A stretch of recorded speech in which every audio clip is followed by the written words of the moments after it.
Many new developments are taking place in Israel and Saudi Arabia with enormous political ramifications pertaining to the Temple Mount, the construction of the new Third Temple, and Ezekiel 38. Additional signs regarding Ezekiel are happening in Libya, Jordan, and there is a new archaeological discovery concerning vast amounts of gold and silver from Solomon's temple. Another key player in Ezekiel is Russia, or Rosh, as the Bible refers to this nation. They announced a warning to the West regarding nuclear warheads with the name Satan. Meanwhile, in the U.S., power and crime take center stage in Washington for the weaponization of the upcoming elections. In the areas of technology, a new AI software arrives on the market with astounding propaganda capabilities that may tie into 2 Thessalonians chapter 2. Please consider joining us for All Eyes on Israel, Saudi Arabia, and the Hebrew calendar. Modern Headlines meets Bible Prophecy, August 2023.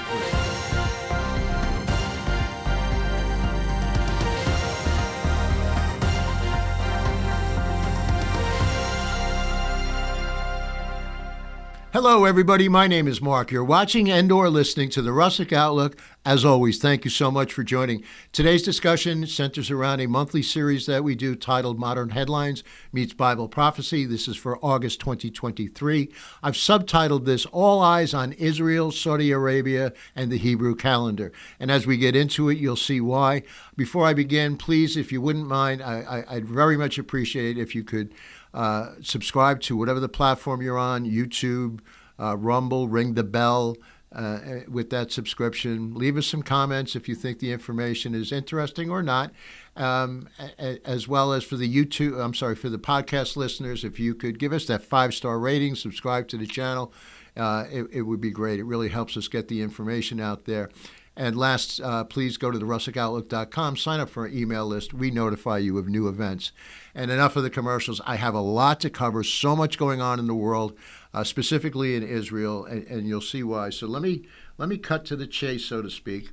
And you'll see, this is really my motivation, or part of the motivation, I should say, is let's look at it from the lens of the nations around the world. And I show you a montage of images for the podcast listeners. Arab news, Europe, Russia, Asia, Africa, Israel in the upper right, TV7. If you're not familiar with that, you might want to. That gentleman, the chief news anchor there, is a born-again Jew living in Israel. So, but my point here is let's focus on what's going on around the world as opposed to just always looking in your backyard or seeing what the news is. And I'm American, so I'm inundated with information pertaining to America. But we really, and most importantly, need to see what's going on in Israel, the nations surrounding Israel, and what their relationships are. So a lot of what we're going to be looking at in these headlines is Ezekiel chapter 38. Before I begin, let me show you the map of the nations that are outlined in Ezekiel 38 that will attack the nation of Israel. And they are Put, or Libya.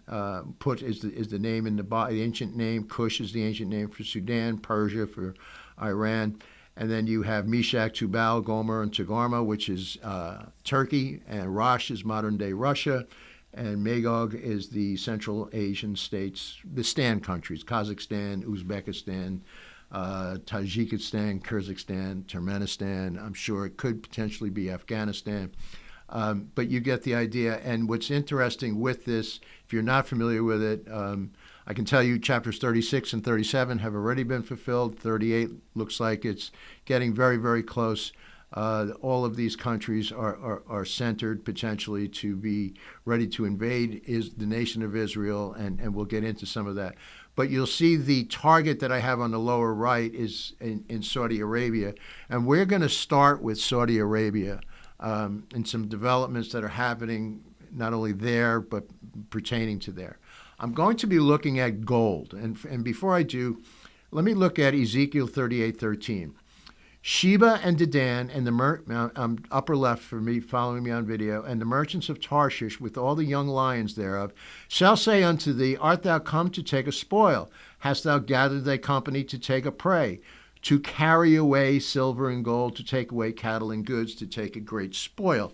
So what we see here is the nation or the areas of Sheba and Dedan, which I'll show you on the map, is modern-day Saudi Arabia. They will not be engaged in this war. And what struck me was, and I was guilty of this, it says to carry away silver and gold. And I always looked at that and I equate, okay, Israel will be economically well off, which it is, and we'll see some of those numbers further along. But there was something that caught my eye that I just went, you know what?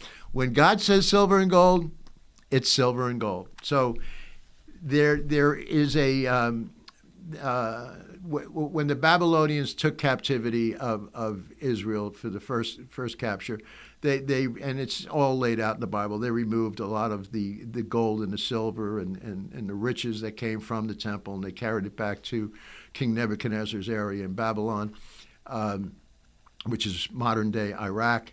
And but there are some indications, and there was a woman who did, Elena Dugan, did this study in the Biblical Archaeological Review for this past summer, and she found something interesting. She says, Jerusalem temple treasures, where did they go? So apparently there's an enormous amount of treasures that were hidden that they have not been able to find. And some of the stuff that was carried back, and you can see this, I believe, in Ezra and Nehemiah, it's laid out when they returned after King Xerxes gave the command to go and rebuild the temple, go rebuild Jerusalem, and they carried a lot of that back, but not all of it. So what she found out here is, let's see, the mystery of the lost treasures of the Jerusalem temple keeps the debate alive about the possible whereabouts. Were they destroyed long ago, or might they still be awaiting discovery in some secret location? And here we're told in Ezra 1:6 through 11, 5:14 through 17, about the stolen implements and the conquest of Jerusalem and so forth. But what happened is she found an ancient scroll or document that kind of lays out where potentially some of this, where a lot of this was hidden. And I'm just wondering out loud, and you can see this in her article. I'll put it back on video for a second. It's titled upper right corner, Jerusalem's Temple Treasures, Where Did They Go? And the woman's name is Elena Dugan, and Biblical Archaeological Review. So she found this, it's called, and I have a picture of it on video, the treaties of the vessels inscribed on this tablet suggest that the first Jerusalem temple treasuries may be in the Holy Land. And so it's kind of like a map, or a treasure map, if you will, about where this could be. So they've been unearthing so much artifacts and just areas of the Bible that was described in their unearthing this. If you ever go to Israel, there's excavations everywhere. There's just stuff that will blow you away. I had the good fortune of being there several years ago, and just an incredible experience. But in almost everywhere you go, particularly in southern Jerusalem, actually in and around Nazareth, the Galilee, there's so much. But at any rate, what they've discovered here is that this could be a map towards where the majority of the temple treasures are lying. And naturally, if that is the case, that could potentially, be very prosperous for the nation of Israel. So I just wanted to mention that, because I had to correct myself. I'm looking at this and laughing. And again, it's me. It's when I was looking at the Bible and it said silver and gold, I went, yeah, okay, in my mind's eye, it's the markets, the businesses, this and that. And I went, wait a minute, maybe God said silver and gold and he means silver and gold. So take that for what it's worth. So yeah, I read that portion of Scripture from Ezekiel 38 and Sheba and Dedan. So I wanted to show you on video that these nations will not be engaged. I don't know why this keeps doing this. Hang on a second. bear with me 1 second. And if it does it again, I'm just going to let it go. All right. You know what? I'm just going to let it go. So you'll see something on the bottom of this. Drives me crazy. Sorry. All right. So hopefully this stays. So let me go back to this for a second. I'm trying to show you a full screen video. So Sheba, you'll see at the right-hand side near the United Arab Emirates, and Dedan closer to the coast by the Red Sea by Egypt. And so it's part of Saudi Arabia. And I just wanted to show you that. And as a matter of fact, the oil fields of Sheba is one of the prime producers of energy for, or exporters of energy for Saudi Arabia. And so when the Bible mentions that, and that's why we give that reference, to that area. So let me go back here for a second. Staying with Ezekiel 38 because of these developments that I'm about to show you. So I mentioned about the gold. So Libya fired its foreign minister amid furor over unprecedented meeting with an Israeli counterpart. So they were trying to set the stage for some potential discussions, talks, whether that would lead to peace or a trade accord.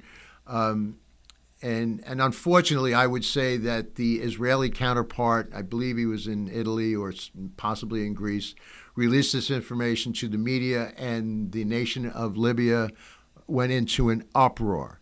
As a matter of fact, this woman had to leave fearing for her life. She's now supposedly in Turkey. But let me show you the information and why this pertains to what we see in the Bible. So Libya Foreign Minister Nahala Mangush was dismissed Monday over a meeting she held in August with her Israeli counterpart Eli Cohen amid ballooning political fallout in both Jerusalem and Tripoli over the decision by Israel's top diplomat to reveal the two ministers had a historic sit-down in Rome. So news of that got out. Just the news of potentially talking to Israel or negotiating, and that caused an uproar. She had to flee for her life. Why is this important? Because if you looked at the map in Ezekiel 38, Libya is one of the nations that will attack Israel. So when I see this, any hope for the Abraham Accords or anything like that, squashed, gone. And this is going to be an enemy of Israel. And this is why I see this as just another sign from the Bible, the validity of the Bible. Staying with Saudi Arabia. So this is really, there's a lot that's happening. Let me set the stage a little bit. Netanyahu was elected last year. Many of you, I'm sure, if not all of you, know this. What I would say his primary objective in coming into this new term, and he stated this publicly, is to bring Saudi Arabia into the Abraham Accords. When 45 left office in 2020, they had alluded to the fact that that is potentially a nation that's around the corner from joining the Accords. There's been some sharing of security, some agreements. They've been able to fly back and forth to one another. I believe there was even an Israeli Jew needed to make an emergency landing in August in Riyadh or somewhere in Saudi Arabia. I say, that may be a minor thing. That couldn't have happened 5 years ago. That the tensions were that high. And to further elaborate, you have a very definitive war or battle going on between Saudi Arabia and Iran. This has to do with the Shia-Sunni Muslim conflict, and the Sunnis really would be the Saudi Arabians and the Shia, which has a different end-time eschatology of itself with the 12th Imam. So they've been at war. They recently came to a peace agreement orchestrated by China. That appears to be somewhat flimsy. I say all of these things because Saudi Arabia sees the military might of Israel, knows that it's the relationship it has with the United States, And I believe, and this is just speculation on my part, that they're trying to hedge their bets. Which way are they going to be more secure? Is it with the Americans and the Israelis and knowing the might of the Israeli army and the success that they've had, as well as the economic prosperity that they've been able to put forth into the world, the medical advancements and so forth, scientific technology, the economy. They are also flirting with China and Russia and BRICS, and we'll discuss a little bit of that. But so Netanyahu has this desire to bring Saudi Arabia in. Saudi Arabia is at least interested, has indicated that. And again, their relationships have been improving over the last couple of years. So the interesting part that I'm getting at in terms of the Bible is apparently one of the conditions that the Crown Prince of Saudi Arabia, MSM, Mohammed bin Salam, he wants to have control over the Temple Mount. Now, the Temple Mount is presently controlled by the Jordanians under the auspices of King Hussein. What this potentially does for him, or the nation of Saudi Arabia, gives them control and occupancy of the three holiest sites in Islam, which is Mecca, Medina, and Jerusalem. And why am I saying all of this? Well, if you look at what history or what prophecy shows, is that Israel will eventually build a third temple there. Excuse me, sorry. So I'm just looking at, could the groundwork with Saudi Arabia being laid for this? In other words, could there be a peace deal that's brokered where Saudi Arabia enters into the Abraham Accords, but part of the give back is Israel has the ability to build a third temple? This is a 36-acre plot, and this would be no easy task, but for those of you who are aware, and if you're not, all of the construction, the plans, everything's ready for the third temple. All of the utensils that they would need, as laid out from First and Second Kings, First and Second Chronicles, and Solomon and David. All of that, the Levitical priests have been identified. They have all of it in place. They have the garments, they have the robes, they have the dye. That's you need certain colors and whatnot. And there's been so much. So all of the preparation is there. Once they get the go-ahead to do it, that temple's going up pretty quickly. And so I'm just looking at this going, oh, this is interesting. Could something be developing here? And I'm looking at it because Saudi Arabia, according to Ezekiel, will have a relative peace accord. They won't, they won't defend Israel. As a matter of fact, the Israeli army will not even be engaged in it. God said, he will squash these enemies for his glory. But so this is what's happening. And at the same time, MSM is we're trying to make inroads with the Palestinians, to be a friend of the Palestinians. He's meeting with Mahmoud Abbas, who is the leader of the West Bank. And so, all of these things are shifting, taking place, and a lot of this happened in August. And then you have the Americans who are pushing the Israelis to make concessions to the Palestinians, even bringing them into East Jerusalem.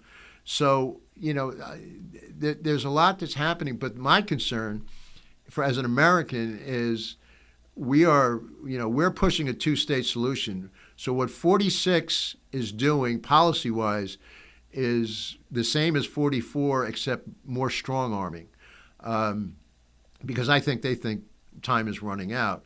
Where 45, for those of you who may not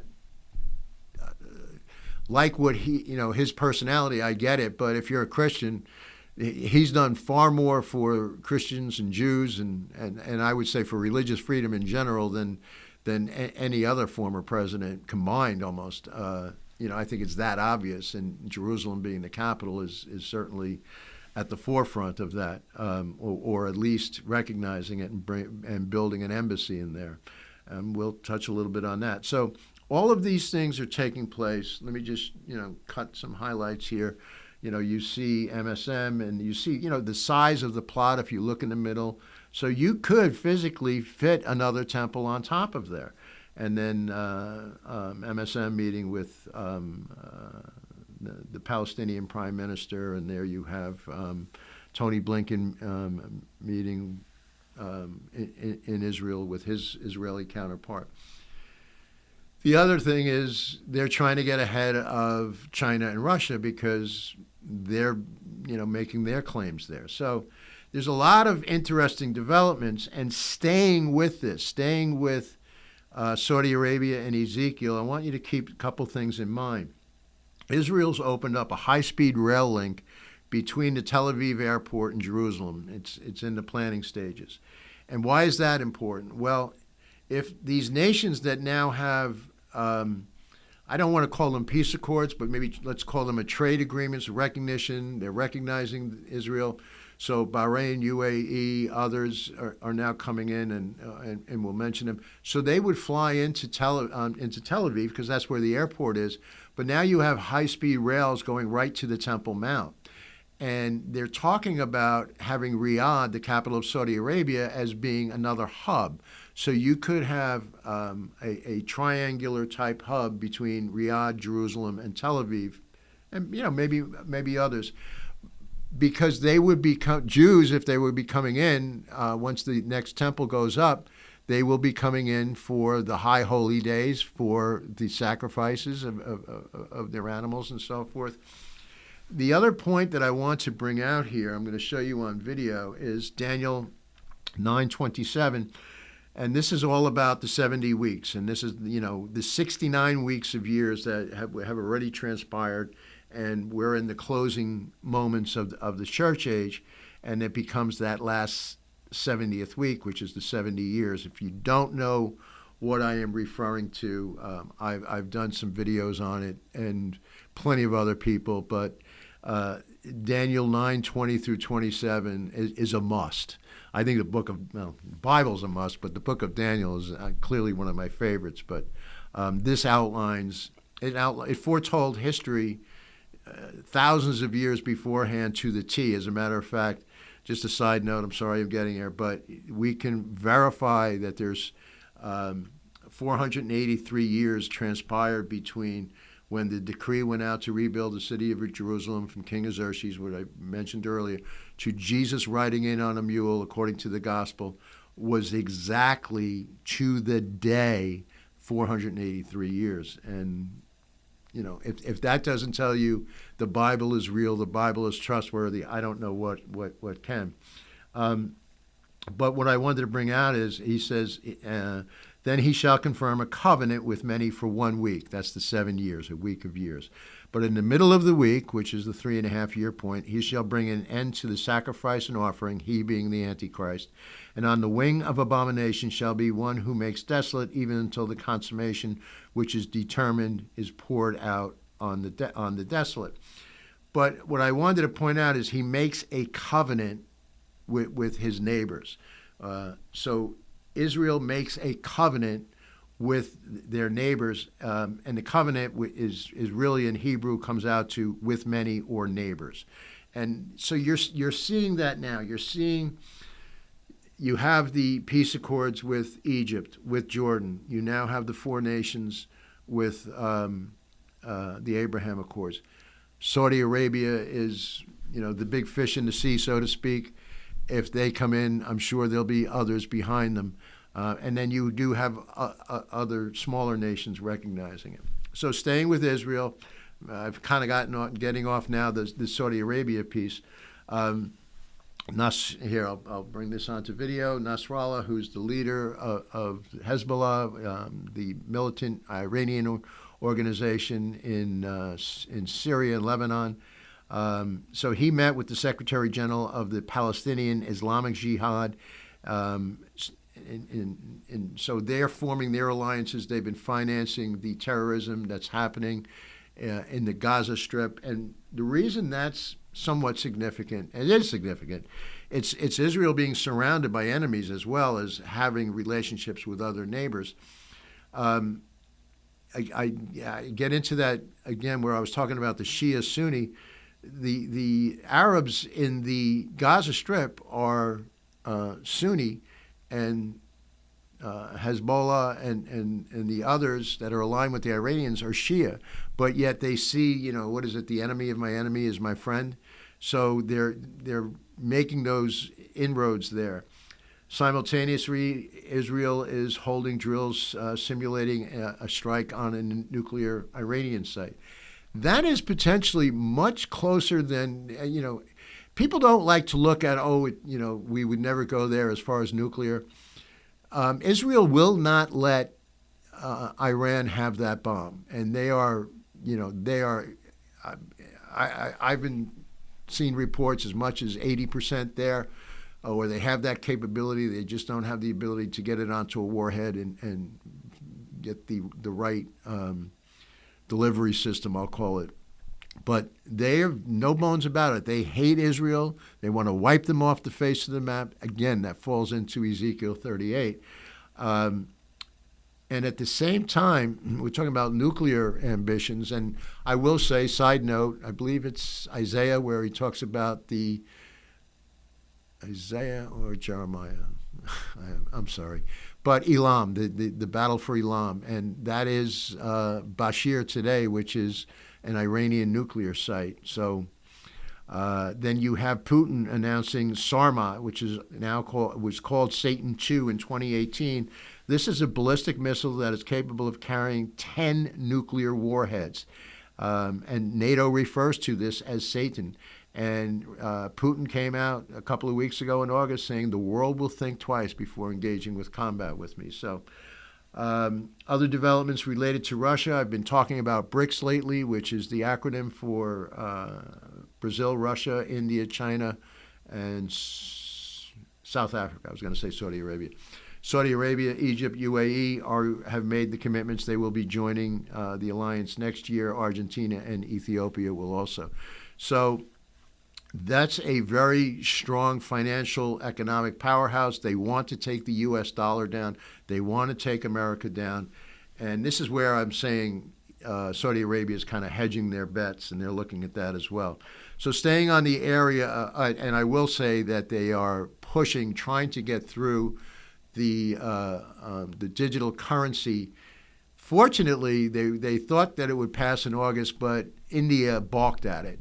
India still has a lot of relationships and debt that is tied here with America. So they were not so keen to pull the trigger. So their hesitancy helped ward that off for a bit.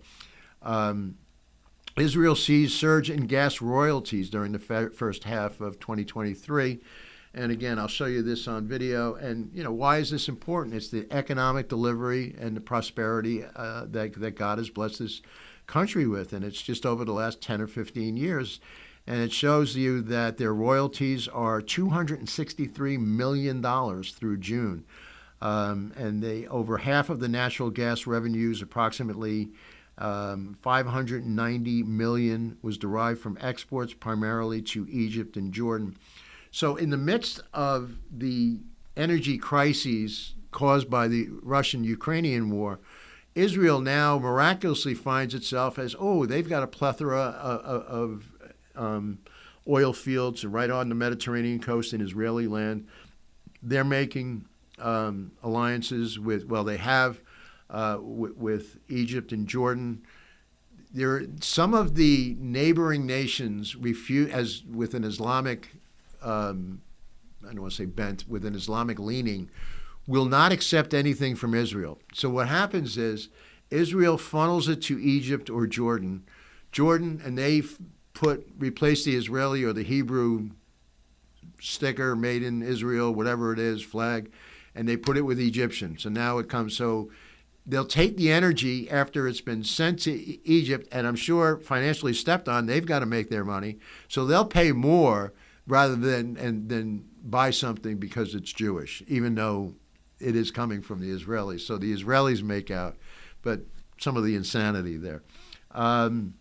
West African nation, Sierra Leone, opens its embassy in Jerusalem. So that's another nation. So I want to show you here on video, we were talking about what 45 did.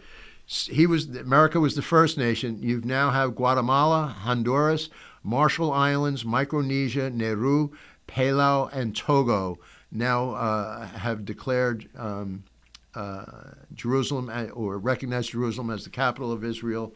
And although that, seems pretty straight ahead, why even bring it up? Because the world fought it for so long and still fights it today. And apparently the Czech Republic and Hungary are close or trying to make that happen. And, so we'll see what's going on. But anyway, more and more nations, recognize the hand of God is on the nation of Israel.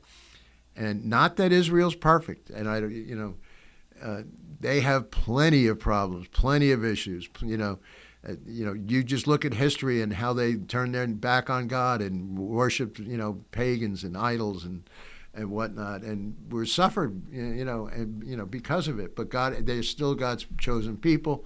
But that's why you will have the tribulation, because God will show Himself to the Jews. The church age will end with the rapture of the church. So we're about to approach September, and that is the closing of, as we get into the new Hebrew year, what's called the fall moed. So I'm going to show you this on video, what we call God's sacred calendar. This is laid out in Leviticus 6:23. Jesus fulfilled the first four. Passover, unleavened bread, was the 3 days between while he died on that Friday. First fruits was his resurrection, and then Pentecost 50 days later, the indwelling of the Holy Spirit. So then you have the three unfulfilled feasts, which is trumpets, Day of Atonement, and tabernacles. And I'll show you, that they're upon us in September. They change because of the Hebrew calendar, 360 days a year, and it will vary a little bit. But what I find interesting, and I can't say this for sure, I believe there are many that do feel like the Rosh Hashanah, which is also called the Feast of Trumpets, that will be the rapture of the church, I believe. And I'm going to show you a little bit why, I think that is the case as we're getting there. I can't say for sure, Jesus could come tomorrow, Jesus could come 10 years from now for his church. But knowing what's happening, the days, the hours, it seems like it could happen at any moment. It could happen at any moment. I personally believe it will take place within the next decade, but I'm not setting any kind of days or time. But what's interesting here is in Hebrew it means the day that no one knows, and Jesus said, "Still, you would not know the day or the hour; only my Father knows." And with the Feast of Trumpets, it's a 2-day feast, so you don't, even if you said, okay, it's going to be on the Feast of Trumpets, it's always different each year, and you don't know the day or the hour because it could be anywhere within that 2-day window, that 48-hour window. So it's also referred to in Hebrew as the wedding day of the Messiah and the day of the awakening blast. So that is what will be fulfilled with the second coming, these three moeds. And moeds meaning appointed time. So Leviticus 23, there are two different Hebrew words that translate for feast. The first word is moed, and it's often translated as appointed time. Moed means to set an appointment, as in a set time for a season, for a specific assembly or festival. If you look at Genesis 1:14, it says he has made the heavens for signs and for seasons. And I'm going to show you something in the next video about signs that are coming that'll blow you away in the heavens, and for seasons. So these are signs that Jesus showed us on the Hebrew calendar. And I'm showing this because anytime for me, you see the Hebrew feast coming up, there's always things that are happening right around that time and maybe shortly thereafter. So Rosh Hashanah is the Feast of Trumpets. It's September 15th through 17th. I'll put this on video again for those who aren't sure. It commemorates the creation of the world, marks the beginning of days of awe, a 10-day period of introspection and repentance that culminates in the Yom Kippur holiday, which is also Day of Atonement. That is the 24th and 25th. And then you have Sukkot, or the Feast of Tabernacles, September 29th through October 1st. And this is where you will see those fulfillments happening. And you now have, with the new year, with Rosh Hashanah, it is the year 5784. And what's interesting about that is Revelation 3:8 says, the meaning of those numbers, when you take the Hebrew letters, it comes out to open door. And it says, in Revelation 3:8, it says, I know thy works. Behold, I have set before thee an open door. No man can shut it.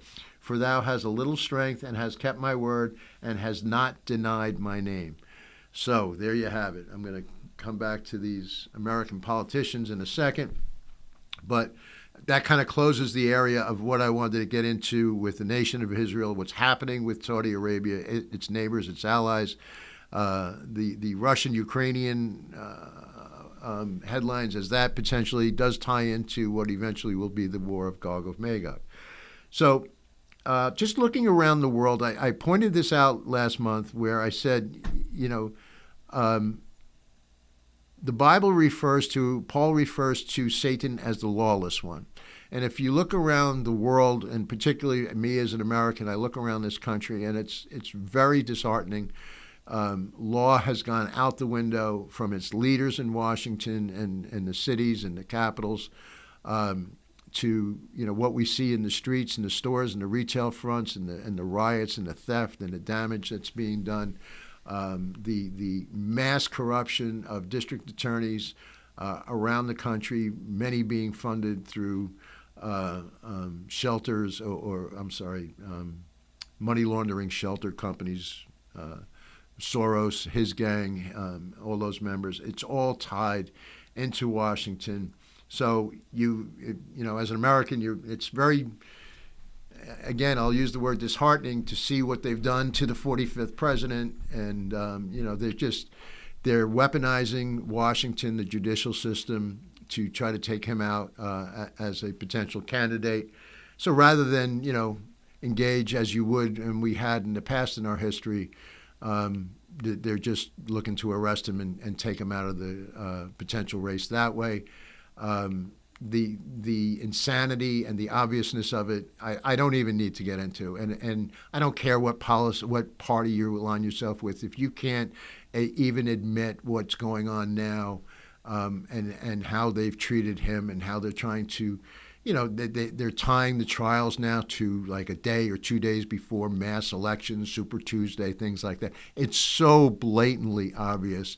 And, you listen to a lot of legal scholars and the analysis of this. Yeah, and they've been doing it for 5, 6, 7 years. His whole time in office, they brought up all kinds of charges against him. And then they waited 2 years and, he's running for office. Okay, then we'll go after him again. I mean, it's insidious. And knowing what Washington is engaged in right now, what, we came out of, and at the same time, you have the Republicans engaging in a debate in August. I did watch it. I'm a little bit of a political junkie, so I take interest in that. I'll show you here. Nikki Haley, I thought was outstanding. There are some others. There are some others that I wouldn't even give a whiff at. But I want to mention Bobby Kennedy, and I've touched on this. And just the travesty of how the Democratic Party is treating him. He's a traditional liberal, and they're, doing everything they can to shut him out. 46 wants nothing to do with him. He's not going to debate. He's not going to engage. They just want to hand him the nomination. And whether that happens or not, he looks like, cerebrally, he cannot do it. And, the disconcerting aspect of this for me is, he's not running the country. It's blatantly obvious. So who's running it? And I certainly have my thoughts, and there are others that, have borne out the evidence. But, that's what's going on. And then you have the Republicans now who have been with the majority in Congress, have been able to put some different investigations together based upon the department. And now, seeing what 46 has been engaged in for years gone by. And we knew that prior to the past election, but people chose not to look at it or not to choose it. And sadly, some of those were supposed Christians. They were okay with abortion and some of the other crimes and things. And you know what? I'm not going to go there. I'm sorry. I did go there. I cringe when I hear some Christians say they don't want to get involved, and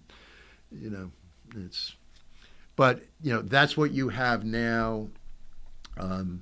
You have Shokin, who was the Ukrainian prosecutor who was investigating 46's son, and this was all on video back in 2018, and 46 leveraged American tax dollars as a quid pro quo. It was, again, all on video. Anybody with a second-grade education can understand that.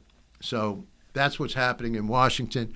I do have to bring this up because of the ties that it has to Israel, and it is still the world superpower. But again, I mentioned the UN agenda, 2030 agenda, we're going to touch on it as I wind this down, is to remove the United States as the world's imminent superpower. So there was something that developed or came out last month in August called countercloud. And I really wanted to bring this up. We've touched about artificial intelligence before, but it is a propaganda machine that's hit the market, and it just took the developer less than 2 months, selling it for $400 to operate, and it's designed to show people how easy it is to create mass propaganda. So they started inputting opposing articles into ChatGPT, writing prompts, instructing it to write counter articles. So the AI bot would then offer different examples of the same article written in different styles with different viewpoints. They said it would do this by creating fake stories, fake historical events, creating doubt in the accuracy of the original article. A gatekeeper module was then added so AI would only respond to the most relevant content, while audio clips of newsreaders reading the fake AI-generated articles and photos were added to create authenticity. So this is where we're at now. So you can, no matter what the truth is, and this is why, so much research has to be done, they're saying how easy it is. So AI can write these articles, come up with instantaneous rebuttals, publish them, create a site, go to site news 123, create the site, put the articles from there, create video images from any of the billions and zillions of availability that's in the various search engine databases, create audio clips. The AI can sound like it. You can modulate the voice. So if you're talking, and I'm thinking about Bobby Kennedy and his very cryptic way of talking because of some issue he has with his voice box, but they could replicate something like that, or that's how creepy it is. So I showed you something a couple of months ago where a fake military article was put out that an area of the country was bombed, and it created havoc in the markets. So you can instantly do something like that could crash a market. That's how serious this is. That's how vulnerable we are now with the advancement of AI. So I say, well, what about, and when the Antichrist arrives on the scene, a satanically inspired AI. And I'm looking at 2 Thessalonians 2, 9 through 10. It says, the coming of the lawless one, and we talked about that just a little bit, will be in accordance with how Satan works. He will use all sorts of displays of power through signs and wonders that serve the lie, and all the ways the wickedness that deceives those who are perishing. So this is deception. This is absolute deception in your face on a grand scale that can go all around the world instantaneously. And remember, AI thinks 100,000 times faster than the human brain, and it doesn't take a break. I may finish this video and have a cup of coffee or a water or something. This goes 24/7, 365, no breaks. This is what we're up against. This is what we've created. So I looked at that with great interest. I mentioned the 2030 agenda. So the United Nations is gathering again in September, as it always does, and it is now reinforcing the groundwork because they say we have 7 years to get to our goals. So here you have what they call the Sustainable Development Goals Summit, September. Here, I'm not going to put it up because I want to show you something in a second. The United Nations headquarters in New York, September 18th through 19th of this year. And again, part of their goals, this is in direct alignment with the World Economic Forum, the globalists. These are the ones that are pulling the purse strings, the bankers, the massive financial BlackRock and some of the others that are driving policies, and it's just so insidious. It's crazy. But so I wanted to point that out. That's coming up in a couple of weeks. And again, all around the Hebrew holidays too, so interesting. And the World Economic Forum, I don't know that this came out in August, but I just found out about it. It did come out this year. I was floored, and I shouldn't have been, but one of the things I was floored. So they came out with, it was a part of the engagement or the mission was to, how do we align with faith? How do we align with the faith movement? Because Marxists traditionally have openly stated the problems when taking over societies or areas of countries or overthrowing countries is the family unit and religion or faith. Those are the two mountains, so to speak, that are most difficult to overcome. So you see this today. You see politics in America where social justice and things like this, and they'll twist the scriptures, they'll twist the gospel, they'll do things like for abortion. There was famous newscaster has a morning show, and he said, well, Jesus never said, don't commit abortion, because the word abortion wasn't in the Bible. So this is how they attack the faith, and they're trying to sway you, trying to turn your head and say that they are morally correct. And again, it's insidiousness, it's deception, it's evil. So they came out with, they developed or stated 3 criteria to label specific churches as cults. So they're educating the masses. If churches that you engage in or are familiar with or you know about have any of these 3 criteria, then they are open game to be labeled and assaulted as a cult. So 3 criteria. 1, supernatural healing. Oh, I guess Jesus didn't heal. We're not supposed to heal. We're not supposed to pray for others and believe for healing. So me, and this is just me, I think what happened in 2020, and I can't say the word because of restrictions on the internet, and I'm pointing to something propping in my arm, that if you don't fall in line with that, then, or if you say, this person's been supernaturally healed without this, you could be fair game for them. And this is the one that, speaking in tongues. So if you are a church that's or advocates or promotes or teaches on the gifts of the Holy Spirit, as the 4 breakdowns there of speaking in tongues, you could be labeled a cult. And I found this so interesting because so many people will look at tongues as eerie or spookish or, that's crazy, that person's not right. And I'm not going to go into all of it. I've done a detailed study on speaking in tongues. As a matter of fact, I've got a lot of emails and great feedback on it. People telling me it really helped clarify things for them. So I do have that on the website or any of the YouTube pages and podcasts and whatnot. I it's something to the effect, I forget the title, but Why the Gift of Tongues, something like that. So here I'm thinking they don't want you speaking in a heavenly language. What's up with that? And then the third is if they're teaching prosperity, they want to label you a cult.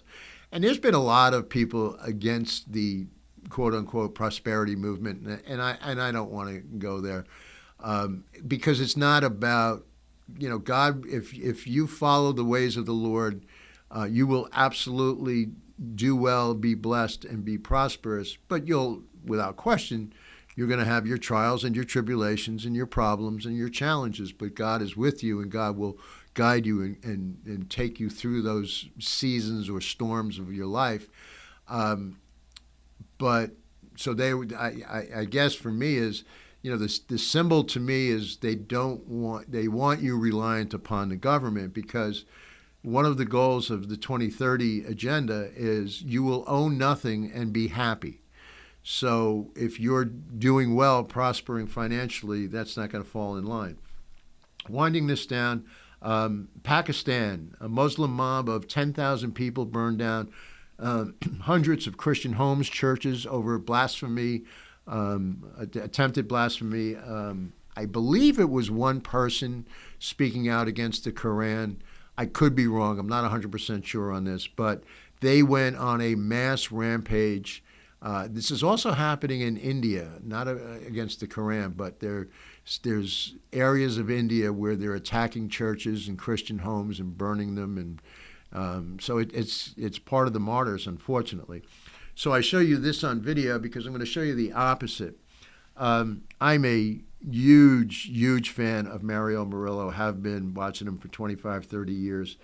And he is invading Los Angeles area, California. And he's got some big events going on in the tent, I believe in mid-September, but he's aligned with hundreds of churches. And he to me is he's an evangelist at heart, but he's also, I believe, a prophetic voice in this nation in particular. But he's, so he's going into the inner city of Los Angeles. He says, my past experiences tell me that this is on a level I have not seen before.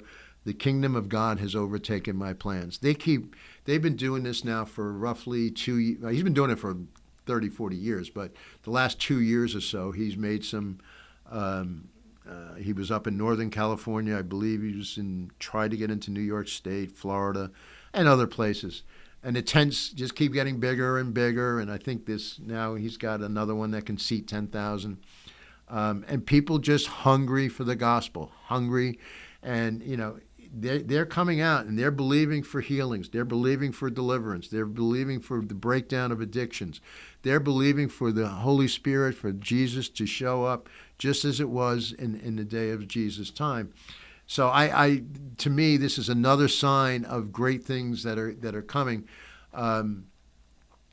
I finished my last video with Kathy Bixel of a book she wrote called The Radical Rising Remnant, and I look at Mario and the people that are working with him and his ministries, and those people that run with them. These are the remnant. These are the people who are taking that radical, bold stand for Christ, and I just, I'm thrilled when I see gang members and people who are dealing with addictions and sexual problems and pornography and, just being set free and delivered by the gospel. Closing it out now, Maltese Christian faces court for alleged promotion of conversion therapy. So he came out, he was citing different scriptures where he was a homosexual, and they are now attempting to put him in jail. I'll put this up on video if anybody wants to check it. UK man was arrested for silently praying. The police out there said, "What are you doing? What is the nature of your prayer?" Even though it was silent, he said, "I'm praying for my deceased son." And full disclosure, he was by an abortion clinic. So at any rate, he was arrested and for silently praying. And then there was a Finnish minister of the government who quoted the Bible in tweets a couple of years ago about homosexuality. She was taken to court, and I think the last week or two, she was proven not, I don't know about not guilty, but charges were dropped. Hawaii wildfires, you're all familiar with this. And I don't know what's going on there. And there's some very suspicious things. People are saying some stuff, and they've got border fencing going on. Certain people can't get in areas, and how did this all happen? And I mean, it looks like a war zone. And I'm not going to pretend that I know. I think we still need some time to sort some stuff out. Am I suspicious? You bet I am. But I can't say anything convincingly. But just as an observation, I recently found out over the last couple of days that this area on this island was known to promote alternative lifestyles, come for for gay weddings, events, things like that, just promoting it. Whether that is judgment or not, I'm not saying it is. I don't know. I don't know. But what I did find interesting is, with all of the surrounding areas burned to the ground, there was a Catholic church that stood. And I show you the picture of it, on the lower right. And you can see just how horrible this was. And there was something written, I forget her name now. Why is this? Olive Tree Ministry, Jan Markell. And I wanted to read what she wrote because I thought it was interesting. During the 7-year tribulation, every city and nation will look like Maui. Can you imagine? I cannot. The city of Lahaina is a preview of things to come. The earth will reel from earthquakes, meteor showers and asteroids, stars falling from heaven, the moving of mountains. 1/3 of the trees will burn up. This is all laid out in Revelation. The sun will go dark and the moon will turn to blood.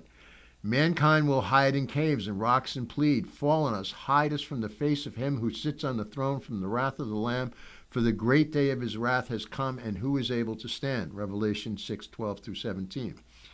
When things are at their worst, Christ will suddenly appear on planet Earth during his second coming of no flesh would be saved unless he came. In other words, left to mankind, the world would just destroy itself. God is warning the unbelieving world about what is coming. Billions perish during this unprecedented time, the 7-year tribulation, and modern-day disasters are a pale foretelling of things to come. If you have Jesus Christ as Lord and Savior of your life, none of this is of concern. Believers escape the wrath to come in the tribulation, but all of us have loved ones who know little about God's plan of the ages. They have never been told about eternal life. They are unaware that God's wrath is not destined for true believers unless you tell them and unless you outline the plan of salvation for them. Do this today. And to that I say, amen and amen.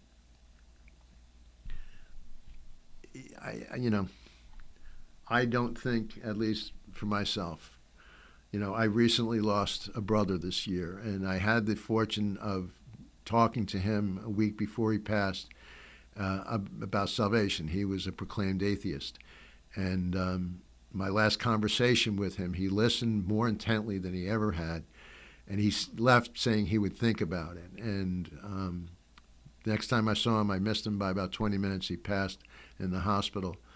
I found myself the day before, I was on the West Coast and flying home, and I just found myself knowing what he could potentially be looking at the other side, the devastation of what he could be looking at. I just, out of my spirit, uttered the words mercy. I was pleading, interceding for mercy. I don't know what happened. I don't know, I just don't know. And I wish I did. I wish I could say I'm going to meet my brother in heaven. I hope I will. I don't know. Whether Jesus, met him before he lost his last breath, I'm not sure. But my point here is I agree with Jan Markell.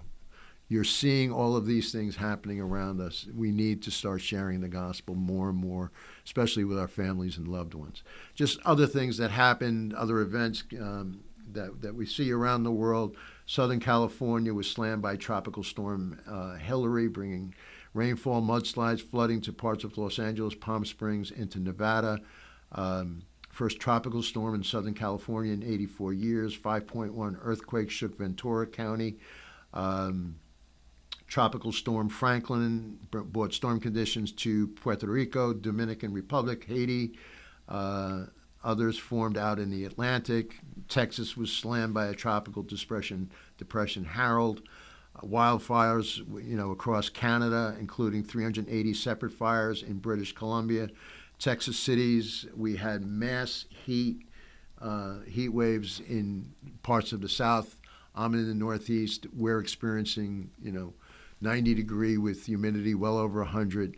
I don't know, but there's a lot that's happening right away. It's becoming faster and faster. Are these the birth pangs? I think so. Mask mandates are appearing again. I'm going to show you on a map as we wind this down. I promise. I'm not like a preacher saying it. So you're starting to hear reports of that virus coming back, and so it shows you on this map. There's mandates in certain states: Washington, Oregon, Illinois. Recommended in others, and then there's no mandates. So you see the map there, but the point is it's appearing.